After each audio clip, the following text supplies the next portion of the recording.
the yugas and kalpas and manvantaras, millions and billions of years old. Okay. Now, based on whatever thing that you think you know, what it does is leads you to certain beliefs. Okay.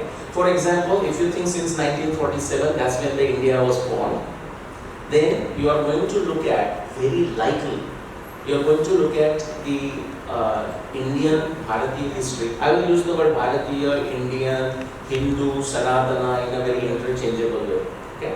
So whenever I say Indian, Bharat, the same. You may look at this as a series of foreign invasions. Okay, somebody came, then another person came, we learned something from them, and so on.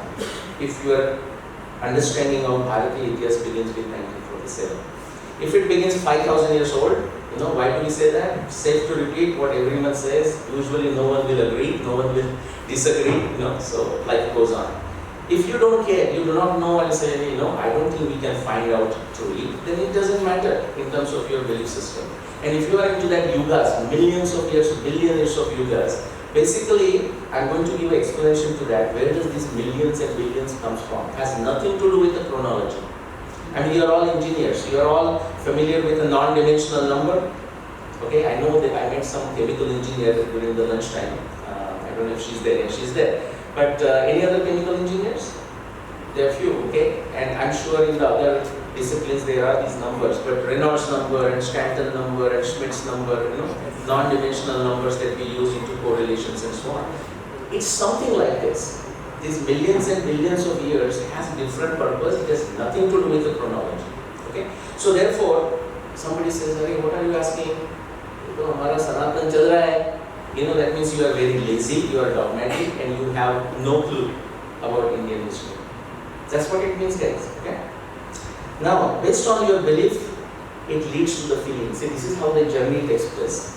For example, you may feel depressed, like only 47, that's like what, 75 years of Indian civilization, Bharatiya history, that may make you feel depressed. If you think 5,000 years, if your answer is 5,000 years, basically means you are clueless, I can tell you that. If you are going to give somebody 5,000 years, it's a clueless answer, you really don't know, you have heard multiple times. So a fakery that is repeated multiple times tends to become a truth, at least a perceived truth. Okay? If you do not know and you think, there are people, by the way, I run into them all the time when I go to give lectures. He says, you cannot find out. Actually, I was in, so let's take the demographics here. A lot of people from Maharashtra, they speak Marathi or otherwise. What about people from, say, Karnataka? Anyone from Karnataka? No? Okay, so we can talk about people from Karnataka today. Okay. How about Andhra Pradesh? Just a few. Ela unnaru? Okay. So what about others? UP, I know there are people from UP and so on. My point is, depending on what you believe, what you know, I run into these people. I was in Visakhapatnam like a month ago, and this one person who actually goes around India visiting every place related to Mahabharata, okay, connected with Mahabharata. But I am a researcher and a beautiful collection of photographs from different places. In fact, he goes to every place related to Mahabharata that he finds. He actually performs a yajna there, like what do you call the Agni and the fire thing and so on. But when he was talking to me, he said, we cannot find the date of Mahabharata. I said, you are wrong, because I have found it and 100 additional people have found it too. So the question is not whether we can find out, the question is whether all of us are wrong or one of us is correct. You understand this logic? If there are 100 different people come up with 100 different dates for the time of Mahabharata, either all of us are wrong or only one of us is correct, assuming those 100 are different dates. Yes? Everyone follows? Yes. Logic is also very important, okay, as much as the experiment. Alright, so you may feel very suspicious that you cannot even find out, and if you are into the millions of years of yugas, that you feel, yeah, we are the oldest. Okay, you may feel very cocky and proud. Okay? Now what does that lead to in terms of what you do? That since 1947, okay, basically I will not name them, not that I am scared of them, but I am just saying you know who they are. Okay, usually they will repeat this nonsense ad nauseam. Okay, like India did not exist or Hinduism did not exist until Vivekananda said it in the 19th century. that kind of nonsense, they will just repeat this nonsense ad nauseum. The second group repeat 5,000 years for everything and anything. I have heard this. Go to Google and type Ayurveda, type yoga. Does not matter what you type.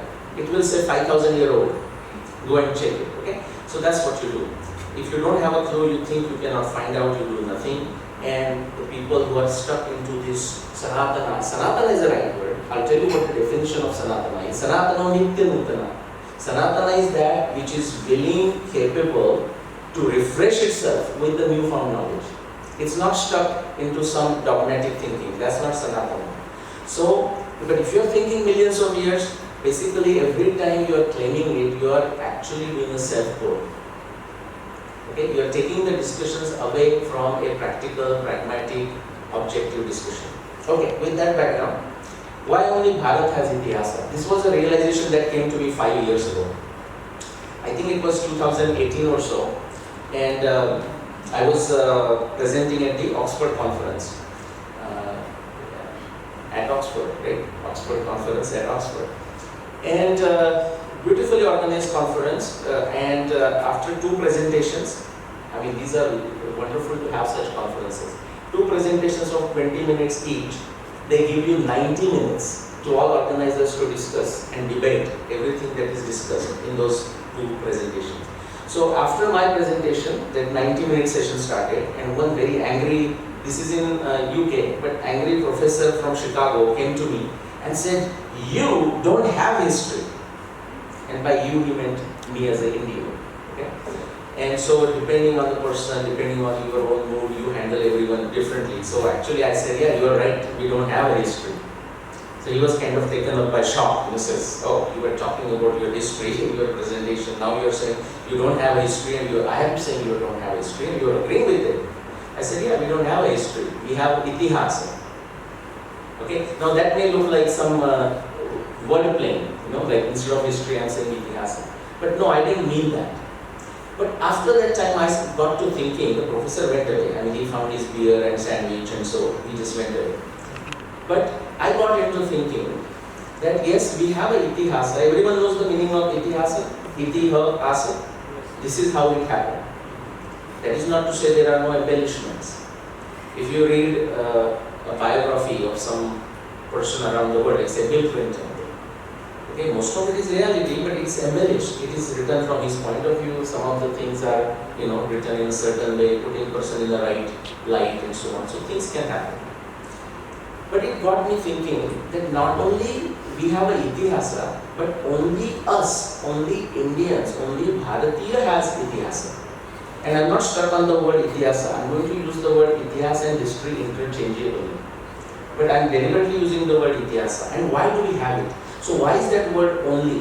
Why only us have itihasa? I just want to quickly mention it, because if I just give a talk on this, that's a 1-hour talk, right on this slide. Okay? So I'm going to tell you, okay? So we have itihasa, or only us Indians have itihasa for 3 reasons. So pay attention, you will see this doesn't exist today anywhere else in the world. If you want to write something of something that has happened in the past, or let's say something that is happening now, and we want to preserve it for posterity, what will we do? What do we need? We need a language.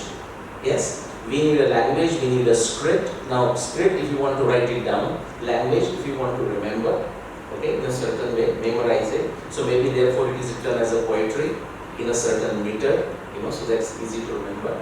But we need a language which is very able, capable to describe what we want to describe.